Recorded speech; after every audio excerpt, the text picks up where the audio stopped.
Asked all the time about like the safety things of oil painting, and I want to encourage anyone, if they want to paint in oils, it's absolutely doable and just do it in a safer way, because the whole goal here is for us to be pursuing our passions for as long as we are walking on this beautiful green earth. Hello. So this last week was spring break and I was full-time momming.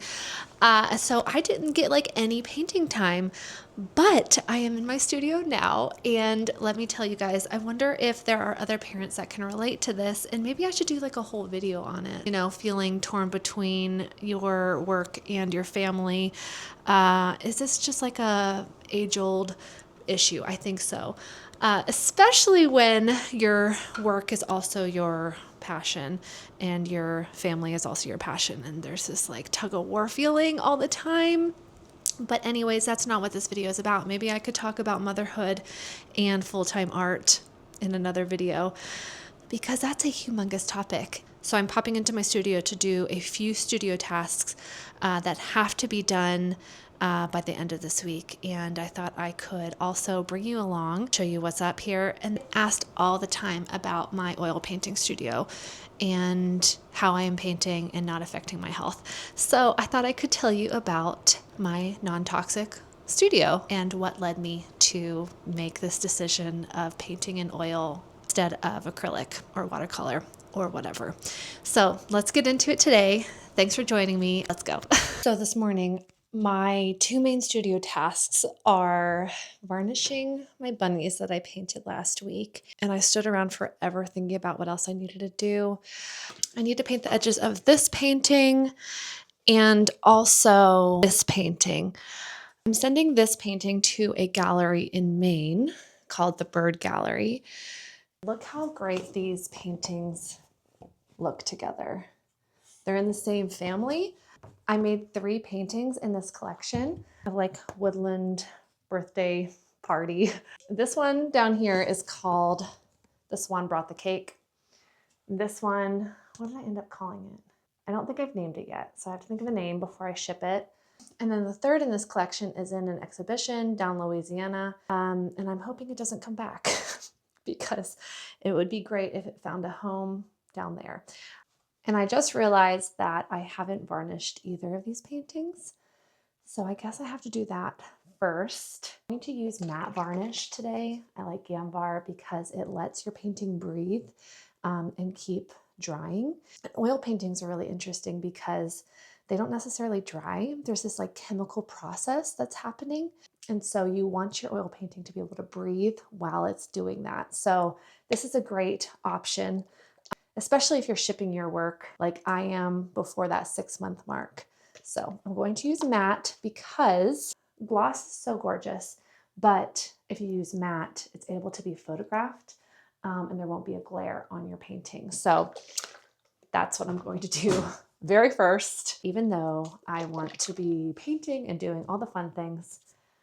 You gotta do the boring studio tasks. It's not all painting. It's emails and varnishing and shipping things.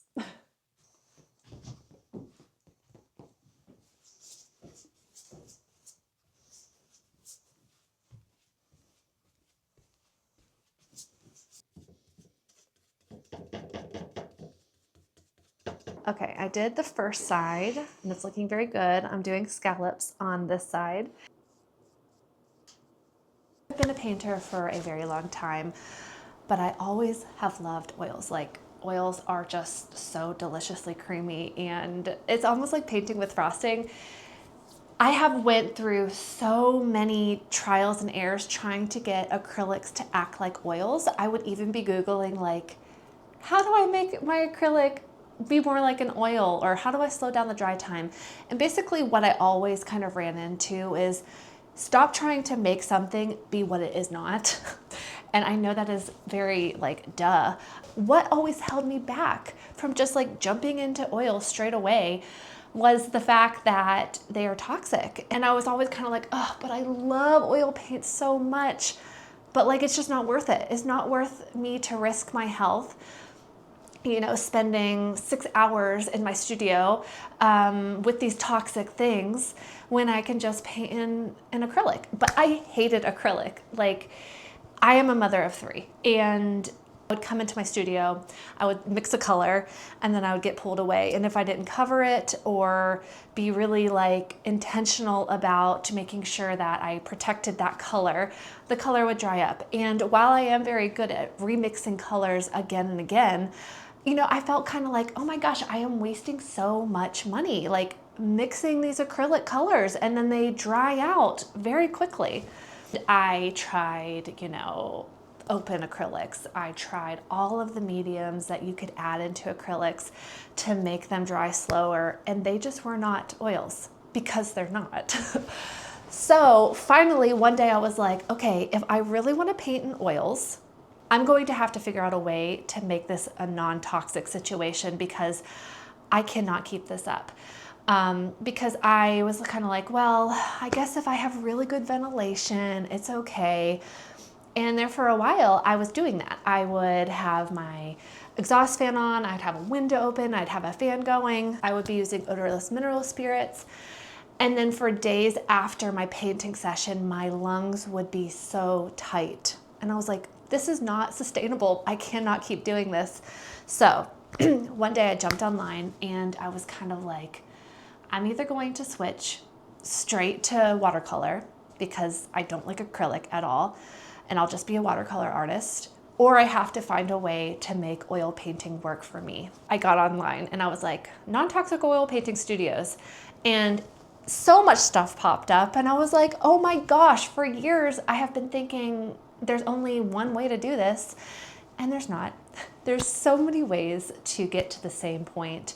So I thought I would tell you all about my experience of switching my oil painting studio over to a non-toxic oil painting studio. But I want to preface this all by saying, I just know from my own experience, I am not a scientist. Take what I am saying with a grain of salt. Take what you like, leave what you don't. Let's get into the nitty-gritty of it. Basically, what makes my oil painting studio non-toxic is that I do not use any solvents or mediums.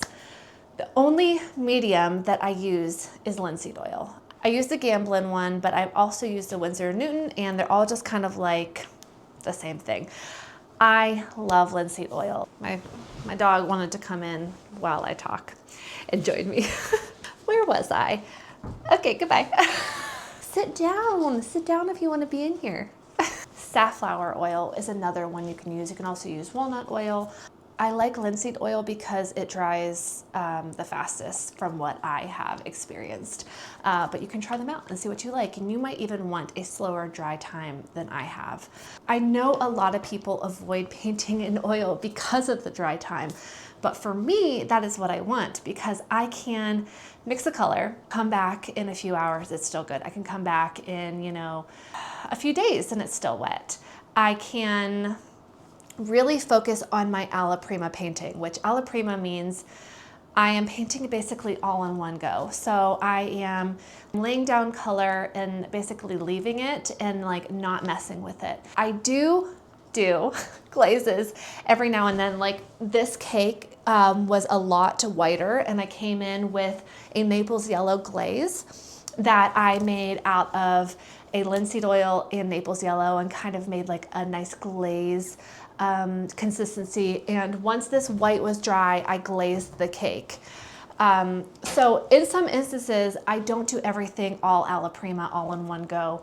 But for the most part, everything I paint is alla prima. So the wet on wet is very important to me. I want to lay down a color, and then I want to mix another color and lay it down on top of that. And I want those colors to interact with each other. I want them to kind of like melt together.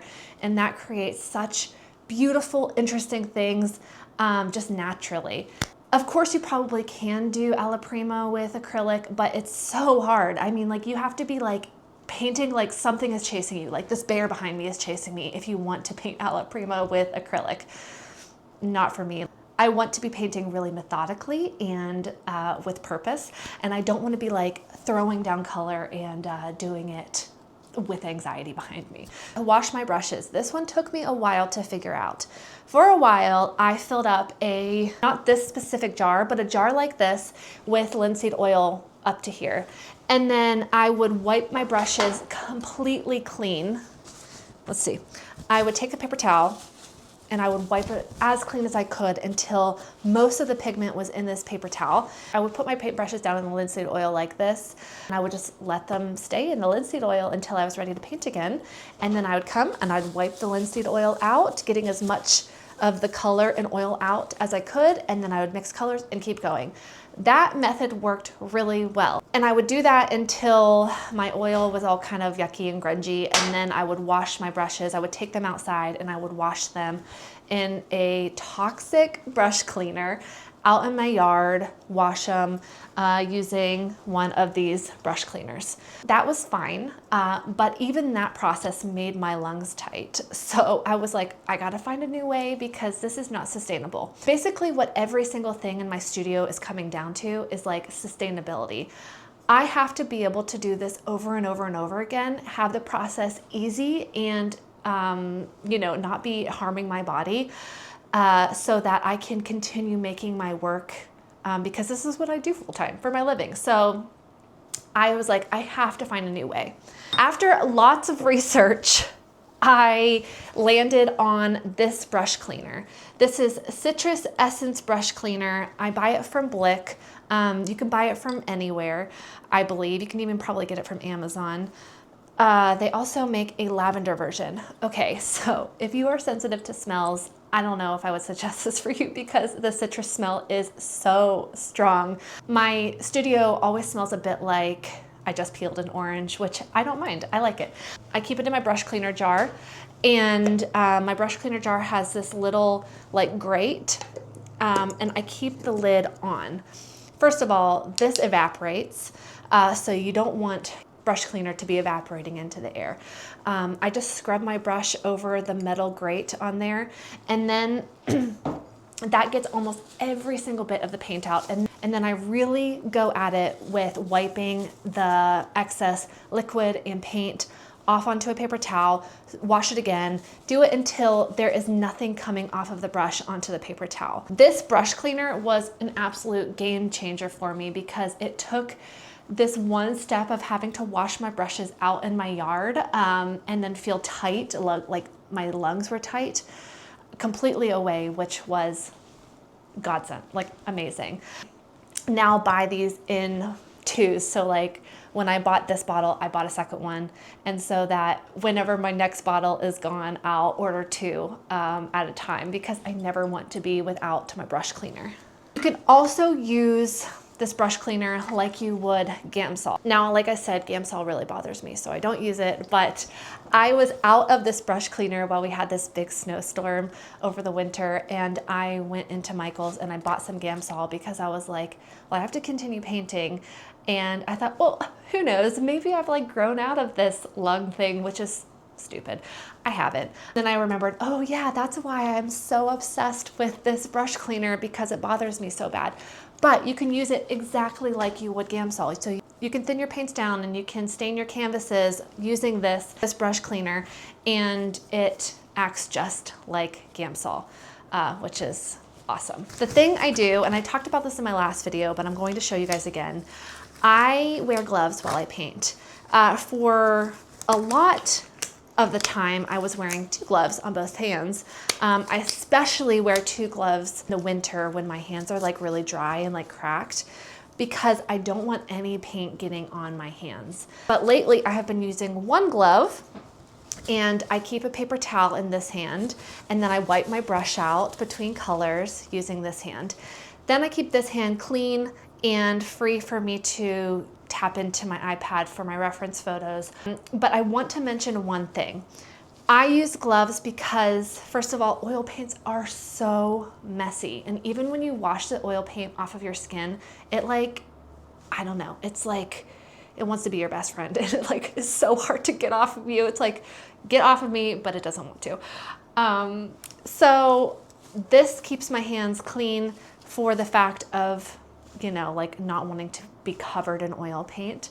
Then this method of like one clean hand, I think is fantastic, but I suggest if you don't want oil paint on your hands, just wear 2 gloves. I'll have to show you the front of my iPad sometime. It's like covered in oil paint, which is fine. It's no big deal. But this one clean hand method has been really fantastic for me lately. So now that we talked about gloves and wearing gloves, I want to mention one thing, because people will be like, okay, but your paints are toxic. Yes, but. So cadmium. Cadmium is very toxic. You're right, it is toxic. There are options to get a similar color that is non-toxic, a non-toxic version of this color, but I don't like them as much. Because I am not ingesting cadmium, this yellow, it's non-toxic to me. So you'd be like, well, obviously I'm not going to eat my paint, duh. Okay, but it can happen so easily. So say you're painting and you only have these 2 hands, and then you put your paintbrush in your mouth like this and hold it between your teeth or your lips. If you have a bit of this paint on this paintbrush and your paintbrush is in your mouth, then your paint is in your mouth. So stop doing that. Stop putting your paintbrush in your mouth. I want to also mention acrylic paints have toxic pigments in them as well. It's just how you treat them. So you're not ingesting it, okay? You're wearing gloves. These pigments are suspended in oil, not in the air. If you were using chalk pastels or using like a cadmium, for example, this is the example I'm gonna stick with, and you were drawing with your pastels, there's gonna be a plume of toxic pigments in the air that you would ingest. But these are suspended in oil, so you are not ingesting them unless you put them in your mouth or unless you have a cut on your hand, but we're wearing gloves and that's not going to be an issue for us, right? Right. Linseed oil is not toxic in its nature. Neither is saffron oil, neither is, walnut oil. You could cook and eat all of these. What is toxic is the pigment. So be aware, make sure you're wearing your gloves, do not ingest your paint. I have an exhaust fan right here in my studio, and this was so important for me. Just because I have a non-toxic studio doesn't mean I don't need good ventilation. Ventilation is so extremely important, especially when I am varnishing my paintings. I use Gambar. I like the matte. I also really like the gloss. When I varnish, I want to have my exhaust fan on. I want to have my air conditioner or heater going, so I have lots of good airflow. I like to varnish my painting before I leave my studio for the evening. So I'll put my varnish on and then I'll hightail it out of here and let it cure overnight. Oil paintings don't dry, they oxidize. So what that means is they are putting out this basically a chemical reaction, like slightly heating up to release their chemicals so that they'll cure. So you have to make sure that you are aware of that. And even my oily rags, if you are packing your oily rags tight into a trash can, there is a chance that you could cause a fire. So if you can, a metal trash can with a metal lid is ideal. You need to be so vigilant about taking your trash out after every single painting session. Another thing, if your rags are kind of laid out and aired out, they won't catch fire.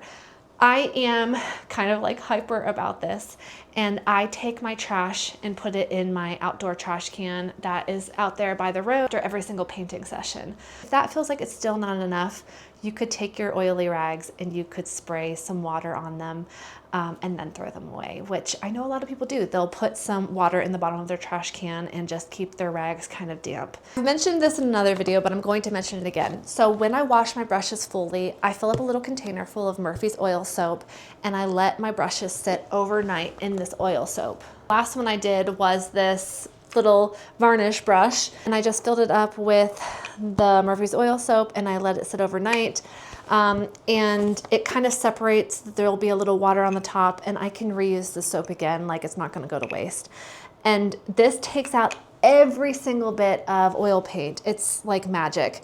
But this also works for acrylic paintbrushes as well. Your paintbrush could be dried and so hard, and this will get your brushes clean. I don't buy like really super expensive brushes, but I take really good care of my tools. And that will make a brush that is, you know, like $10 lasts me years and years and years. Like this one is a really old one and it's just absolutely gorgeous. It looks exactly like it did the day I bought it. Now my square brushes are, you know, slightly bent, but they are gorgeous still. It used to be where I would feel so frustrated about washing my oil brushes because it's like such a complicated process that I would just like let my brushes get disgusting and throw them away and have to replace them. But now with this method, I, you know, am keeping my brushes for years and years, and they are just as beautiful as the day I bought them, which is so fantastic for my wallet. I know 100% that I'm going to get this question in the comments, so I'm just going to say it right now.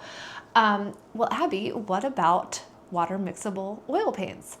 I don't know. I have no clue. If you like them, use them. I have never used them, and I have no knowledge about them. So if someone loves them and they want to tell us about them down below, that's great. I feel like I could talk for like a million more years about how much I love oil paints. And, you know, oil painting can be as complicated as you want it to be, or it could be as easy as you want it to be. I personally will always lean towards making something easier and more fun for myself than more complicated. So you can work in layers, you can do glazes, you can do all of these different techniques in oil painting. And that's what makes painting so much fun, is that once you learn one technique, you can learn another, and then you could just build your library of techniques that you know and you can implement. One of my very favorite techniques is working in pasta, which is like thick paint. Like this is so gorgeously thick right here of the icing. And it like even comes off of the canvas a little bit. I was just about to say, like, once you realize there's not a ton of rules for making art, you're like good to go. But there are a couple rules that I should mention. Acrylic paint can always go underneath oil, but acrylic paint can never go on top of oil paint, okay? It will flake right off. It is not, you just can't do it. That's a hard and fast rule. You just can't. Another hard and fast rule is fat over lean, and I think that might be for another video. Oil paints do have a smell. They smell like oil paints. There's like, maybe like the only way I could describe it. So my studio right now smells like an oil painting studio. You know, whenever you are going into painting in oils, I would suggest having a dedicated space to do it, even if you are painting in a non-toxic way. First of all, because oil paints put off a smell, and also because they need a bit of a space to dry. So like you can put a painting inside of a box and like slide it underneath your bed, or on top of a shelf and let it dry up there, or you can hang your painting on the wall and let it dry there.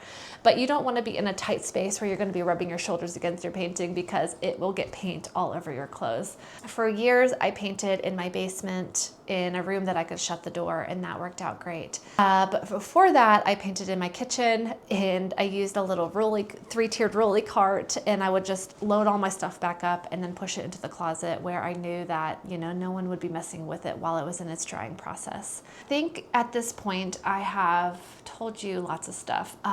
But if I forgot anything, I'm so sorry. And maybe if I remember anything, I'll make another video about this topic. I asked all the time about like the safety things of oil painting. And I want to encourage anyone, if they want to paint in oils, it's absolutely doable, and just do it in a safer way.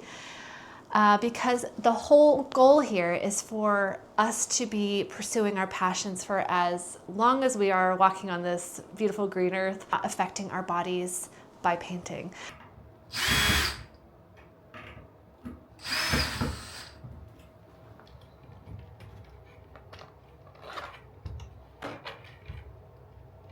So this is ready to go. I put the hanging wire on it. I wrote all the information that I usually write on the back, which is the title, "The Swan Brought the Cake," the date, the size. This is a 30 by 48. I write the medium, which I think is really important so people don't have to guess. It's oil on canvas, the state and the city that I made it in, and of course my name. Let's take this over to my packaging guy, Teddy, and get this shipped to Maine and free up some floor space in my studio. So I hope you found some of this helpful, and I hope that you'll give oil painting a try. Let me reassure you, it's not as scary as people make it out to be. It's actually one of the most joyful things ever. So thanks for joining me today. I will see you in the next video. I'll see you next week, and maybe next week I'll be painting instead of talking. Bye guys.